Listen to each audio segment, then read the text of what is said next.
Cambio climático, desertización, aridificación, anomalías térmicas, estrés hídrico, presiones sobre los acuíferos, pérdida de suelo, subida del nivel del mar, emergencia climática, calentamiento global o resiliencia climática son fenómenos que cuentan con un sólido argumentario científico. El capítulo final de esta historia ecológica de Almería se ofrece como una reflexión acerca de las claves que determinan el presente y que, de un modo u otro, animan a prever los efectos futuros, también a actuar para propiciar el mejor de los escenarios. El crecimiento urbano de la provincia de Almería resulta evidente. También la dualidad entre áreas con un evidente riesgo de despoblamiento y otras que cuentan con un alto crecimiento demográfico. El cambio radical que introduce la agricultura bajo plástico resulta evidente, incluso desde el espacio. En los campos de tabernas, los olivares modifican el paisaje en un modelo agrícola que no resulta efectivo de cara al reto demográfico. En La Roya, un Cervantes de expresión marmórea ha sabido que los molinos de viento no necesitan de Quijotes para convertirse en gigantes. El siglo XXI, como ya lo hiciera el siglo XX, evoluciona problemático y febril. Desde mediados del siglo XX, una especie cubre parte de las sierras almerienses.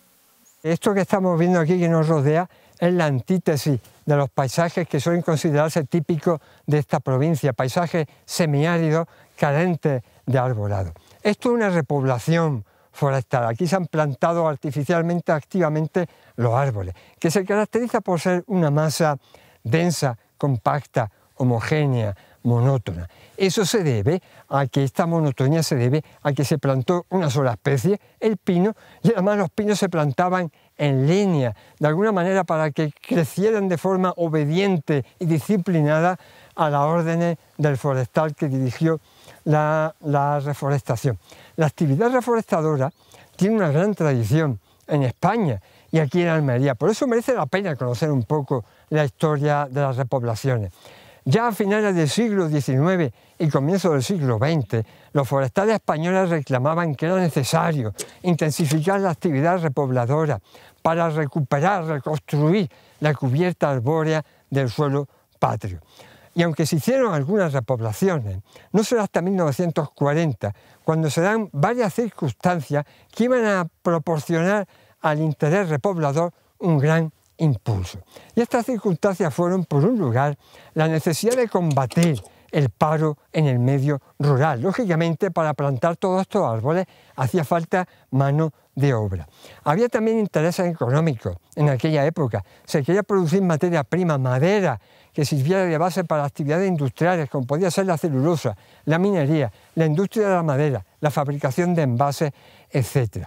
Y además las repoblaciones también tenían un importante componente, digamos, ambiental, conservacionista. Un objetivo era, concretamente el objetivo de esta repoblación en la que nos encontramos en la Sierra de los Filabres, proteger el suelo de las cuencas hidrológicas, protegerlo de la erosión. Y de esa manera también, a su vez, proteger los embalses que se encuentran en el fondo de estas cuencas.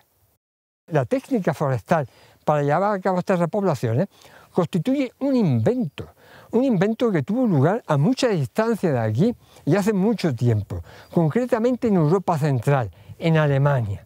Esta actividad tiene raíces históricas más profundas, pero el invento de la ciencia forestal y de la gestión forestal cristaliza a finales del siglo XVIII, comienzos del siglo XIX en Alemania, y se exportó como si fuera un producto de la globalización a muchos países del mundo como España. Y de hecho, esa gestión, ese modo de gestión sigue siendo todavía la base hoy de la gestión forestal y de la técnica forestal. Hay que tener en cuenta que donde esto surgió, el contexto socioeconómico y medioambiental en Europa Central no tiene nada que ver que el contexto en el que se ha aplicado en otros países.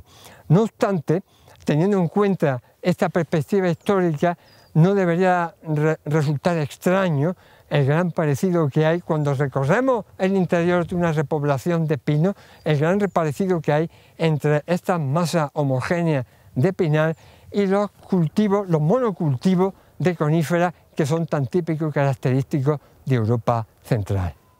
Desde un punto de vista cuantitativo hay que decir que la política de reforestación fue un gran éxito, porque hasta mediados de los años 80 se habían repoblado en toda España 3,5 millones de hectáreas. Es una superficie enorme. Por aquella época España era el país de la tierra, uno de los países que más repoblaba.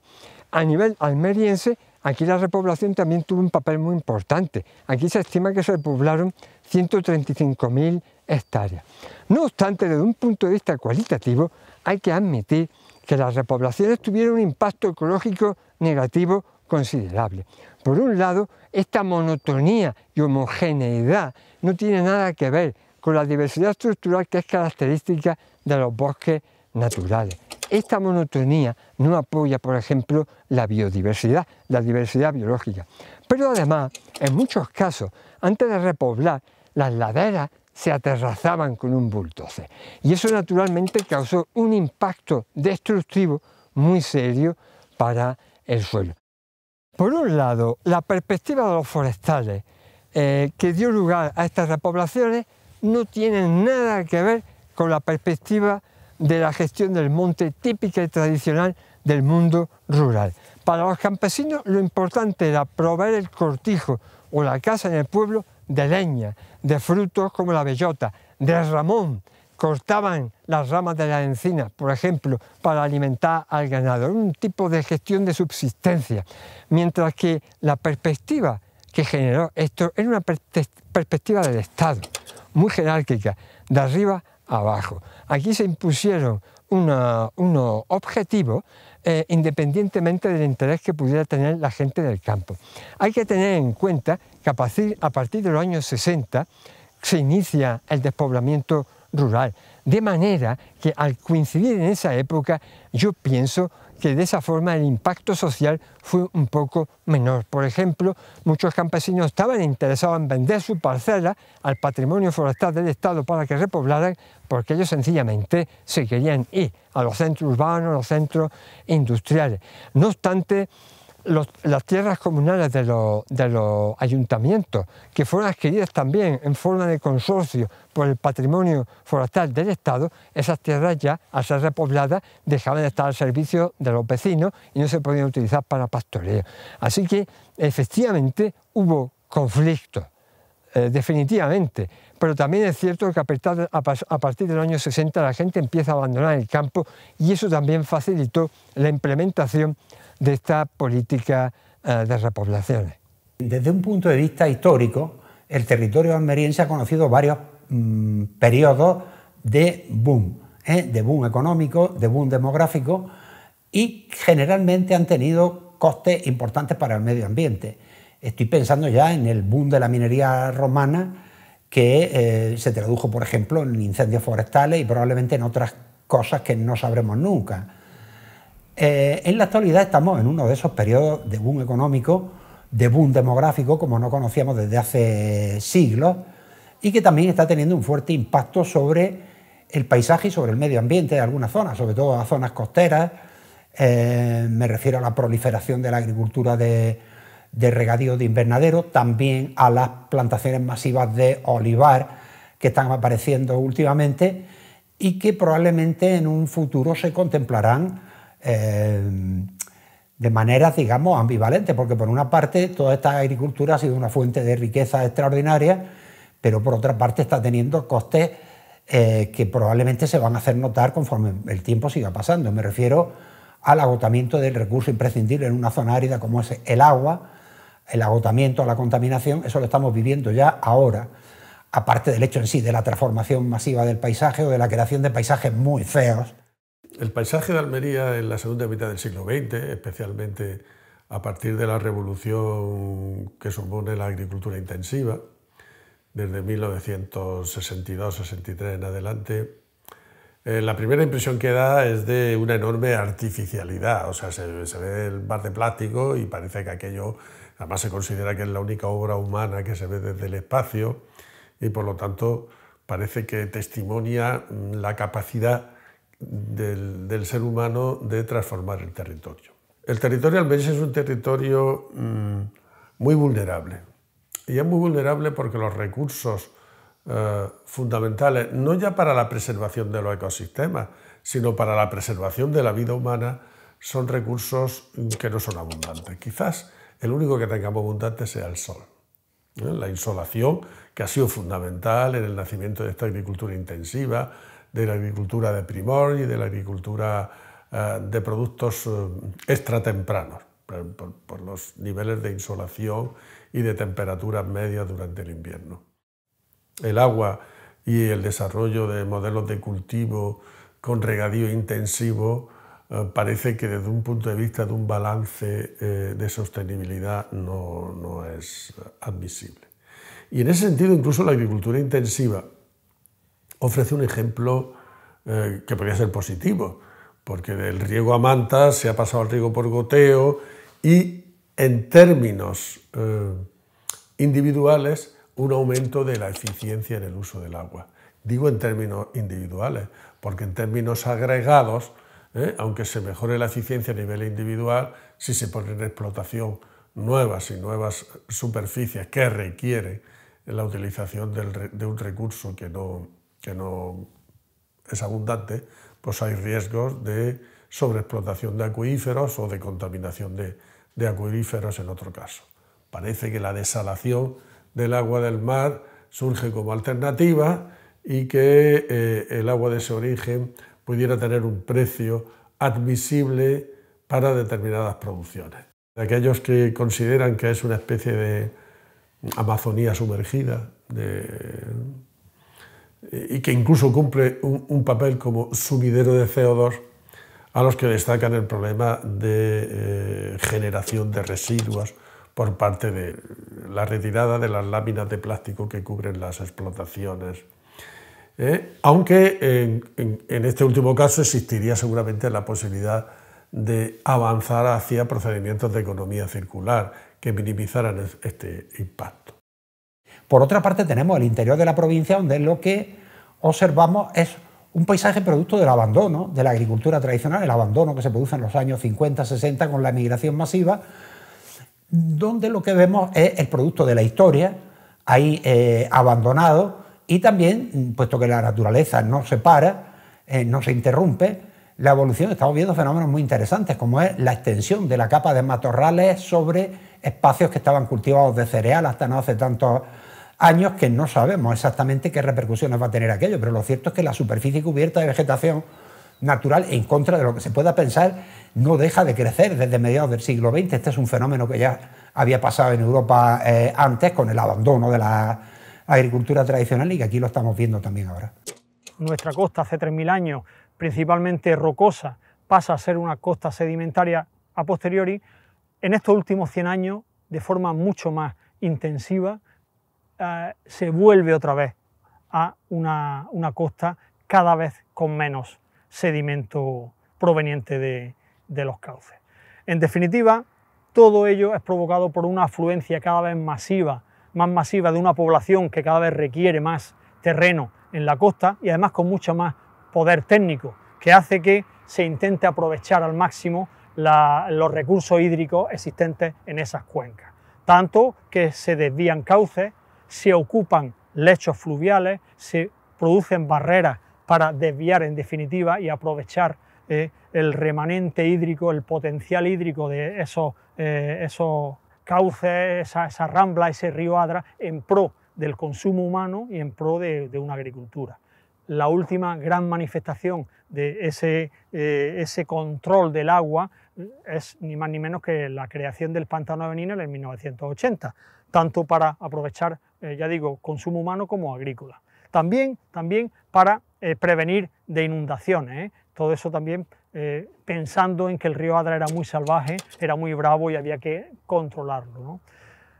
A toda esa falta de agua, a toda esa falta de arrastre y de sedimentos que al no existir el caudal ya no llegan al mar, se le une la creación o la construcción de un puerto, del puerto de Adra en 1911, ¿no?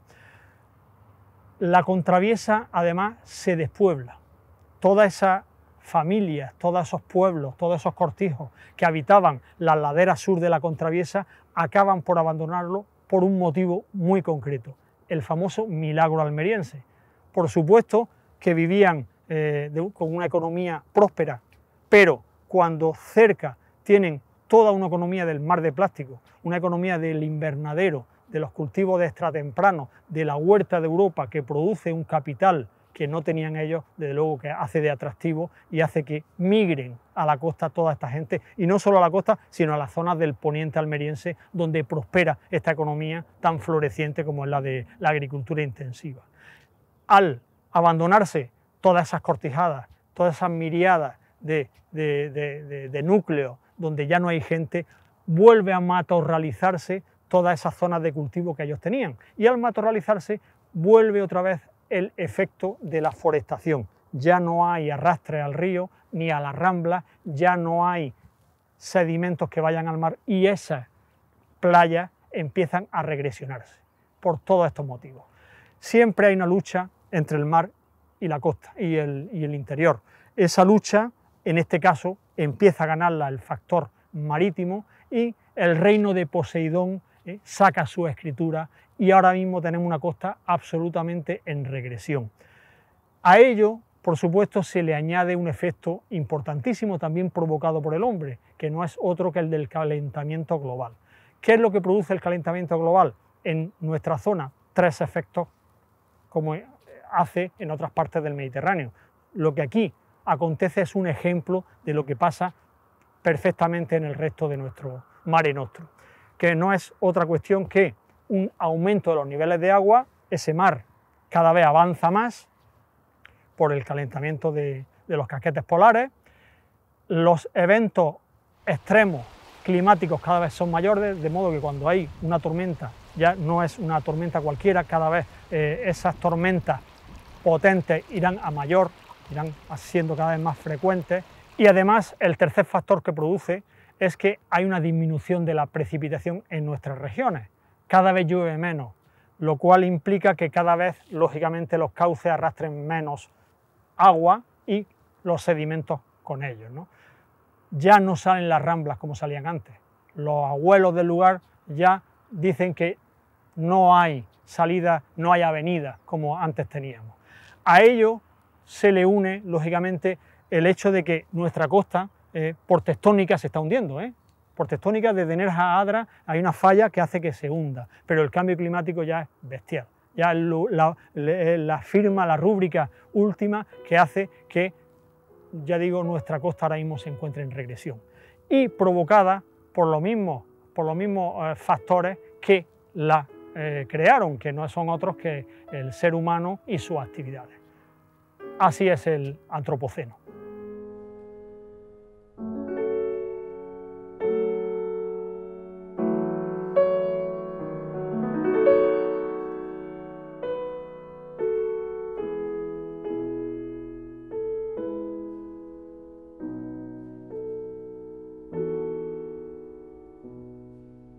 Esta interpretación destaca el valor práctico que tienen disciplinas como la historia ecológica y la historia medioambiental. Y esta interpretación también hace que nos demos cuenta de que resulta de la mayor importancia que los almerienses por fin empecemos a apreciar nuestros paisajes tal y como son, semidesérticos y con poca cobertura arbórea, y que no deseemos que se transformen, porque precisamente al transformarlo lo que ha ocurrido muy a menudo es que se han destruido ecosistemas arbustivos que eran de gran valor ecológico.